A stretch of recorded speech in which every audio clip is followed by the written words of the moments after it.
এই জায়গাটোৰ নাম হ'ল শ্বিলং আৰু মই শ্বিলং টাউনৰ পৰা বহুত ভিতৰত আছোঁ নংষ্টেং বুলি কয় এইফালে আহি পেলাই এটা গাঁৱত সোমাইছোঁ ইয়াত মই টাৱাৰৰ ওপৰত বহি আছোঁ আৰু ওপৰত উঠি মানে বহুত বতাহ ঠাণ্ডা বতাহ লাগি আছে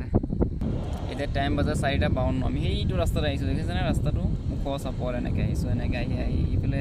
গাড়ী উঠাইছোঁ যেন তেন কষ্ট কৰি গাড়ীটো হৈ তাত আছে গছৰ বতৰত দেখা পাইছে এই তলত ল'ৰা ছোৱালী খেলি আছে ফুটবল আৰু এইফালে চাওক এই ট্ৰাকটো গৈ আছে এই লগ আনিব খৰি আনিবলৈ গৈ আছে ডাঙৰ ডাঙৰ খৰি কাঠ চাঠ বনাব তক্তা বনাব মানে বাটাম কাঠ আৰু এয়া চাইছে পাহাৰীয়া গছ গছনি ভৰি আছে এয়া চাওক ওখ চাপৰ পাহাৰ ধুনীয়া একদম গ্ৰাছী এৰিয়া হয় আৰু এইফালে এটা টাৱাৰ আছে এইটো টাৱাৰ এইফালে আৰু এটা গাঁও আছে পাহাৰৰ মাজে মাজে এইফালে ৰাস্তা গৈছে তাতো আৰু এটা গাঁও আছে সেইখিনিত কুঁৱলী পৰি আছে বৰ্তমান এইটো কুঁৱলী ঢাক খাই গৈছে বৰষুণো পৰিব পাৰে কুঁৱলী পৰিব পাৰে আৰু এই জেগাখিনি চাই বহুত ভাল লাগে